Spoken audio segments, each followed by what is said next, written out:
Pai, do Filho e do Espírito Santo. Dando sequência a nossas aulas, um estudo, né, da obra do Padre Calderon, Prometeu, a religião do homem. Nós botamos o título de Prometeu moderno nessas aulas. E só lembrando que a importância dessas aulas para tornar o livro do Padre Calderon mais conhecido entre os brasileiros.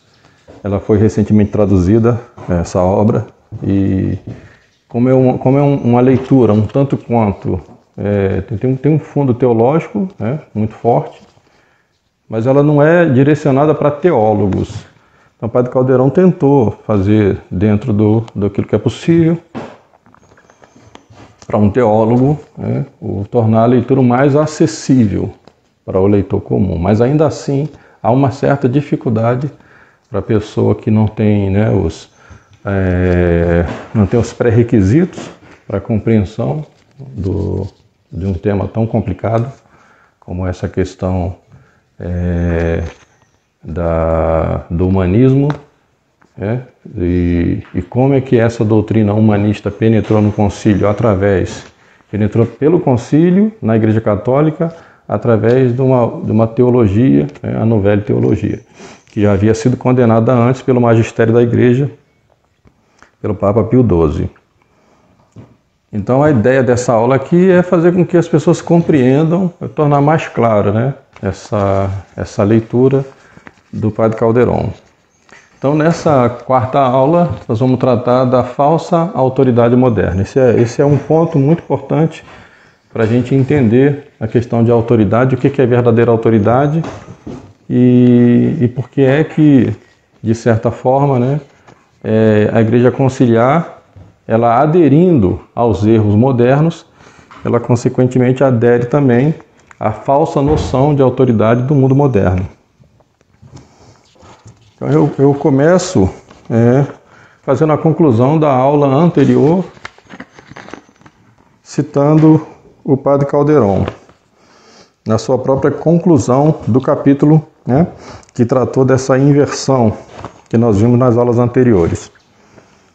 Então, citando aqui o Padre Calderon. Essa nova fórmula, introduzida na Igreja pelo Concílio, é católica na medida em que vive das forças da Igreja, mas é anticatólica quanto à sua finalidade.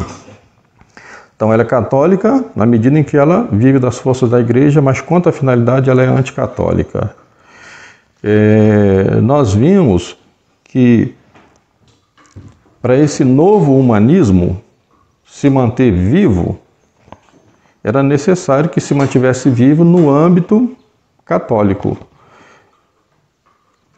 Alguns progressistas mais exaltados, que já desde o fim do concílio queriam mostrar mais claramente esse novo humanismo e assumir isso mais claramente, acabaram sendo detidos por aqueles que compreendiam bem que a esse novo humanismo só é possível alguma sobrevivência enquanto ele estiver dentro do âmbito católico. Então é por isso que para eles é muito importante que essa nova doutrina, esse humanismo, ele permaneça no âmbito católico. Então o Padre Calderon vai usar aqui uma analogia bem interessante. Assemelha-se a um câncer que vive e cresce graças às forças vitais do organismo, mas leva-o à morte. Como chamamos um tumor que atinge o cérebro de tumor cerebral, exatamente neste sentido é que chamamos de católico o humanismo conciliar. O humanismo conciliar é católico tanto quanto um tumor que precisa das forças vitais daquele corpo para subsistir. Então ele é católico nesse sentido. Tanto quanto um tumor cerebral, se pode dizer cerebral dele, porque ele atua dentro do cérebro, né? Assim também, o humanismo conciliar pode se chamar católico nesse mesmo sentido. Eu trouxe aqui também, para que fique mais claro, esse é um ponto muito importante, para a gente compreender os documentos do concílio, essa doutrina, né, que está subjacente aos documentos do concílio e que, à primeira vista, ela não se torna muito clara, a menos que você conheça profundamente, né, a novela teologia, a nova teologia, e você compreenda bem, né, o ponto em que eles utilizam para fazer essa junção, ou seja, não parecer herético, professando esse humanismo laico e profano, ao mesmo tempo em que usam essa doutrina, que é herética de fato, mas com uma capa de teologia católica. Então eles, muito habilmente, eles conseguiram fazer essa junção. E o ponto que nós tratamos na aula passada, dessa inversão, né, entre natureza e graça. Então eu trouxe aqui alguns textos, né, do Padre Paulo Ricardo. Vou usar aqui o Padre Paulo Ricardo como ilustração, porque é um padre que tem muita influência nos meios católicos, sobretudo nos meios tradicionais católicos. Poderia citar outros, né? Mas com o Padre Paulo Ricardo a gente vai ver muito claramente, né, do que nós falamos nas aulas anteriores e como é perigosa essa inversão, essa confusão que se faz entre graça e natureza. Então eu começo citando Santo Tomás, para lembrar vocês que nós falamos na aula passada, que um ponto muito importante é a questão de corpo, alma e espírito. Então é nesse ponto que a gente vai perceber mais claramente aonde é que está a confusão. Então, de Santo Tomás: deve-se considerar que a alma racional é, a um tempo, alma e espírito. Então, a alma racional é alma e espírito a um tempo só, ao mesmo tempo. Chamamos-la alma segundo o que tem de comum com as outras almas, tal como dar vida a um corpo. Então, todo ser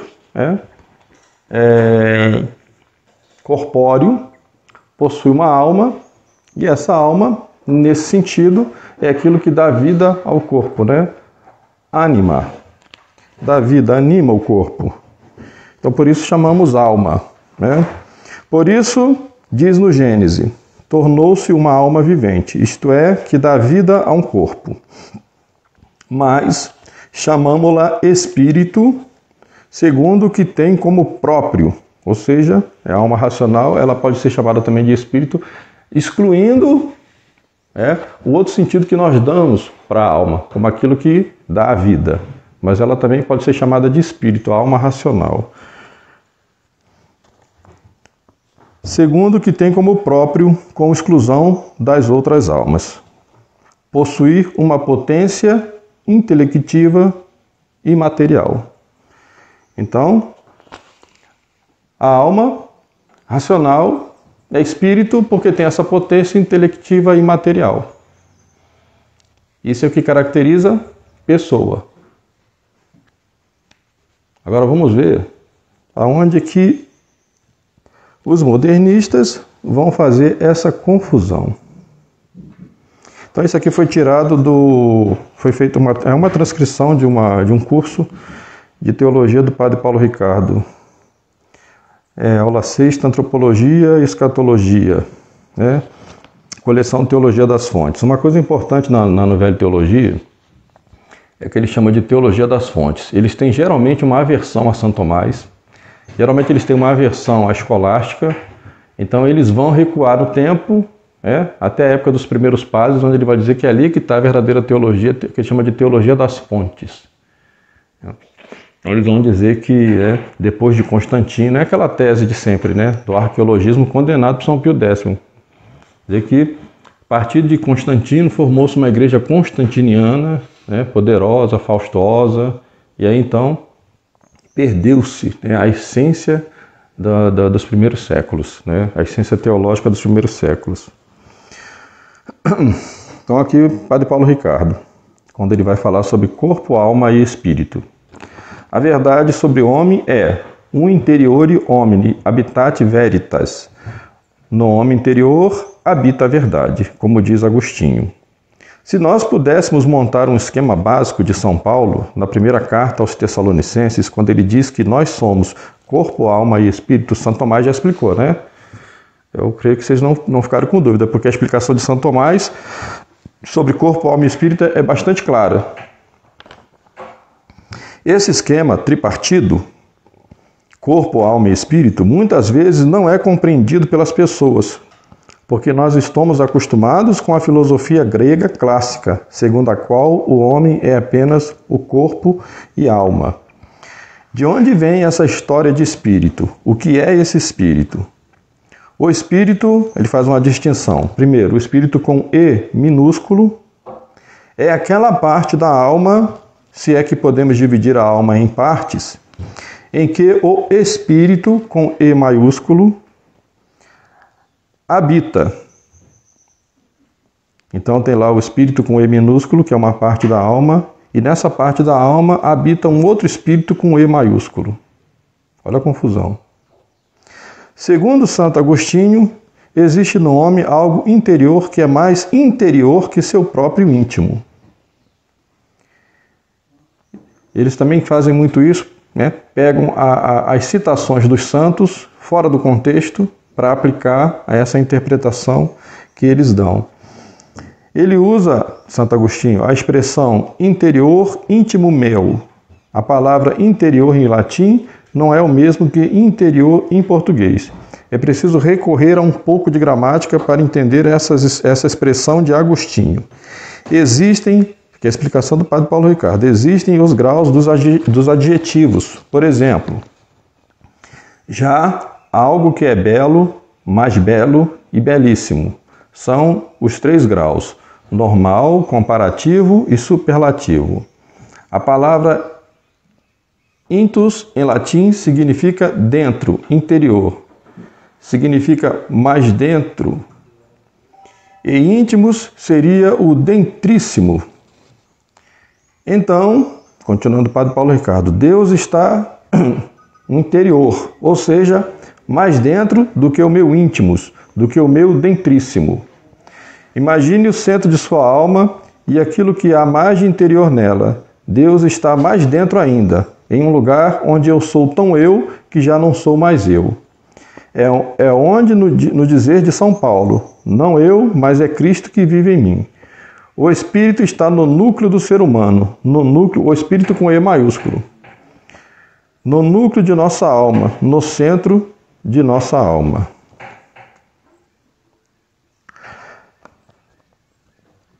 Então, mais adiante, ele vai falar isso mais claramente, né? Esse Espírito com E maiúscula é o próprio Deus como constitutivo da natureza humana. Ele vai dizer isso mais claramente depois, né? Fazendo uma deformação. Aqui, evidentemente, ele está seguindo, né, Henri de Lubac. Isso é tese de Henri de Lubac. Né? Ele repete isso. Né? Então, aqui, como aqui no Brasil as pessoas conhecem pouco esses teólogos que agiram, né, muito ativamente no concílio, então para as pessoas é muito fácil as pessoas confundirem aquilo que é católico com aquilo que não é católico, porque isso aqui não é doutrina católica. Isso aqui não é doutrina católica. Deus age no homem,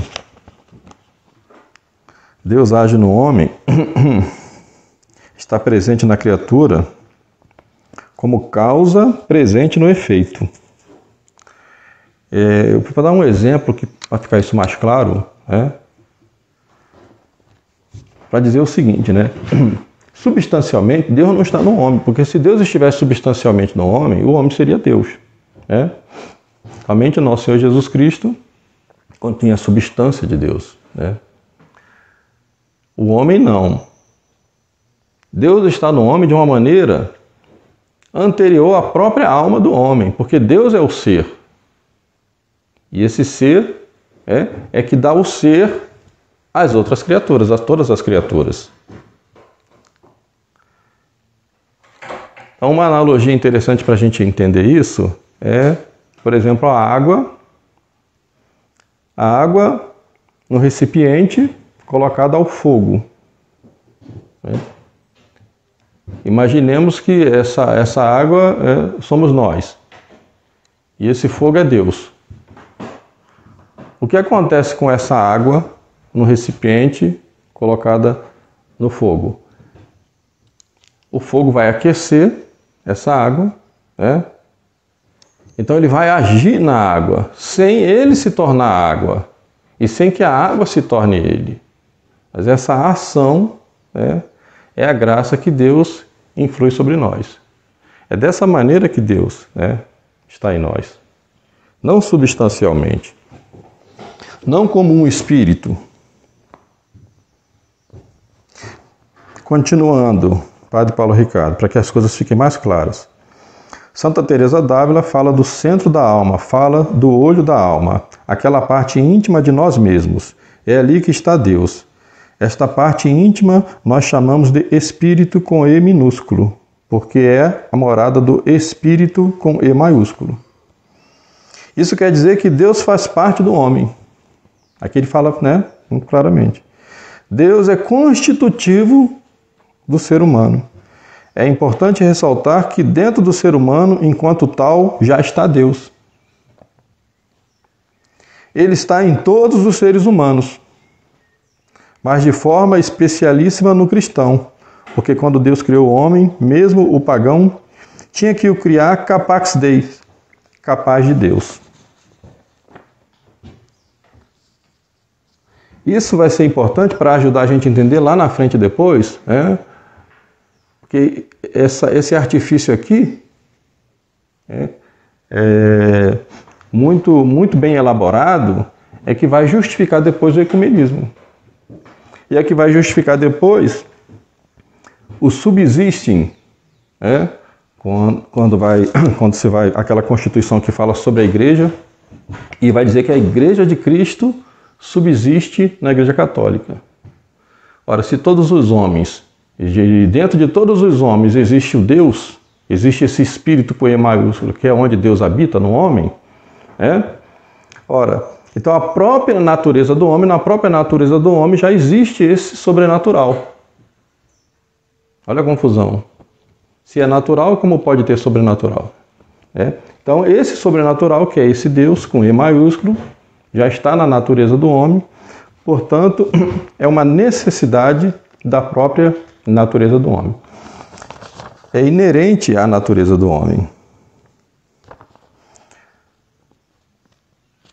Continuando ele. Capaz de receber Deus, capax Deis, capacidade de receber Deus. Essa capacidade de receber Deus nós podemos chamar de espírito com E minúsculo. A alma tem várias funções e funciona no ser humano em vários níveis, até mesmo relacionando-se com o corpo e com a parte animal. Para Platão, o homem tinha 3 almas, mas nós, seguindo Aristóteles, enxergamos, na verdade, 3 funções, 3 faculdades, 3 potências da alma. A potência racional, a potência irracível, que seria a vontade, e a potência concupiscível, que está mais ligada aos sentimentos, às paixões e ao desejo. Ele faz uma confusão com relação a esse capax Dei, a capacidade de Deus. Isso é uma potência que existe no homem, como explica São Tomás, mas é uma potência obedencial, é uma potência passiva que existe no homem. Se é uma potência passiva, ela não pode ser espírito, porque espírito seria ato puro. Ora, essa potência obedencial, que é o capax Dei, essa capacidade de Deus que existe no homem, não é que substancialmente existe Deus no homem. É que no homem existe uma potência passiva para receber a graça divina.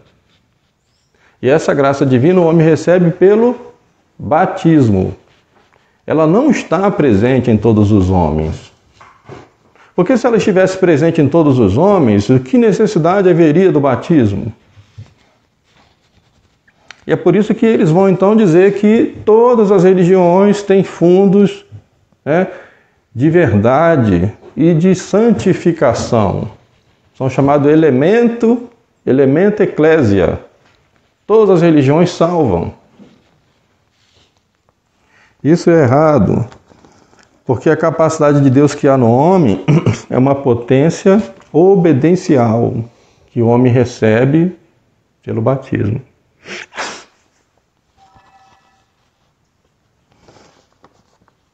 Percebemos, continuando o Padre Paulo Ricardo, que existe algo de mais espiritual que é a potência racional e algo de mais animal que seriam a potência irascível e a potência concupiscível, que os animais também possuem. Isso também está errado, porque, como ele diz lá um pouco mais acima, que a potência irascível é a vontade, aquela potência da alma, que é a vontade. Como é que os animais podem ter essa potência irascível? Porque os animais não têm vontade. Os animais são determinados. Eles agem segundo a sua própria natureza. Eles não escolhem. Eles não têm a vontade livre para escolher. Continuando o Padre Paulo Ricardo. Mas no ser humano, essa parte que se relaciona com a animalidade está submetida à realidade espiritual racional. Dentro dessa parte espiritual e racional é que está o espírito, com E minúsculo, propriamente dito, o lugar onde Deus habita, porque Deus é o espírito com E maiúsculo. Então, é isso que quer dizer São Paulo quando afirma que o homem é corpo, alma e espírito. Por que é que eu insisto nisso? Continua ele. Por uma razão muito simples, cujas consequências são extraordinárias para a nossa vida cotidiana.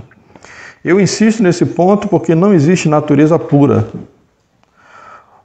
Ou seja, não existe ser humano que seja só a natureza humana sem a graça de Deus.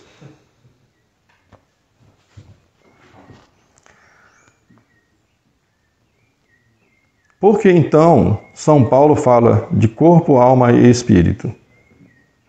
Recordando que a Igreja ensina com toda clareza que não são duas almas, mas corpo e alma. Existe, contudo, na única alma humana, o lugar onde Deus habita. Trata-se do espírito, ou seja, uma realidade sobrenatural que existe nos homens. Ora, na natureza do homem existe uma realidade sobrenatural. Mas se é sobrenatural, não pode ser natural. Observa a contradição.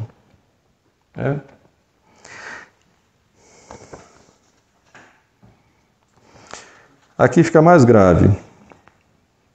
É evidente que essa graça de Cristo está de forma incipiente, mas já está lá. Seria assim, ela está de forma incompleta, mas ela já está lá, na natureza do homem. Então todo homem já nasce com essa graça. Isso é contrário à doutrina católica. Porque isso é mesmo que negar o pecado original, e a necessidade do batismo. Portanto, não existe natureza pura, mas apenas a natureza humana agraciada. Isso é grave, é muito grave.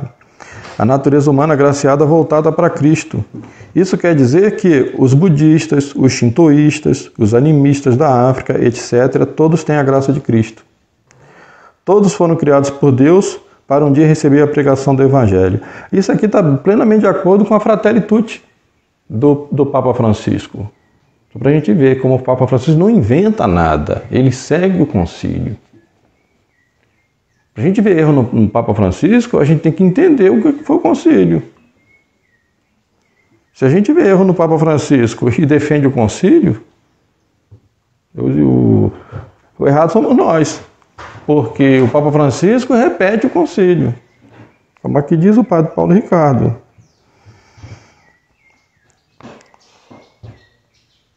Então ele diz assim, todos foram criados por Deus para um dia receber a pregação do Evangelho e receber essa graça de Cristo plenamente através do batismo. Mas todos já têm a graça de Cristo.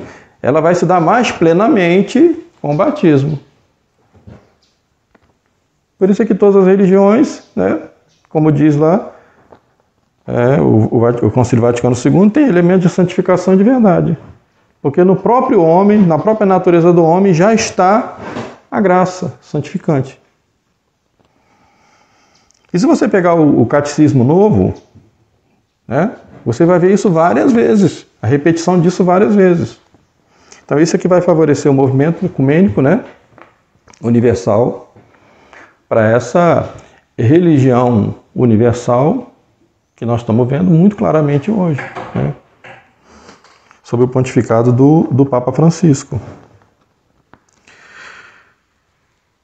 Então, através do batismo, né, essa graça de Cristo vai se dar mais plenamente para ser santificados os homens através dos sacramentos e para alcançar a ressurreição dos mortos, a plenificação da sua natureza humana glorificada, divinizada em uma filiação divina em Cristo Jesus através da graça. Tudo começou lá atrás. Desde muito, todos já estão voltados para Cristo, que é a razão de ser de todos os seres humanos. Todos já foram criados nele e para ele. Então eu acho que fica bem claro, né, o erro que nós falamos nas outras aulas, né, entre natureza e graça. É um erro.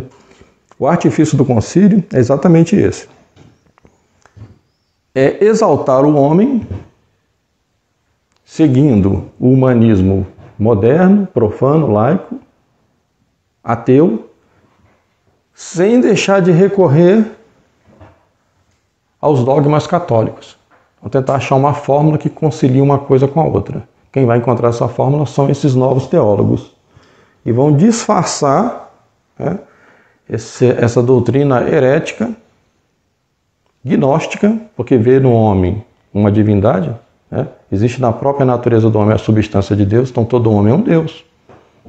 Daí porque depois, né, o Karl Rahner, um dos principais, né, peritos teólogos do concílio, vai dizer, né, aquele conceito dele de cristificação, né, do cristão anônimo, ou seja, porque todos os homens têm esses elementos, né, têm essa graça santificante que está presente na própria natureza do homem. Então isso aqui é fundamental se entender.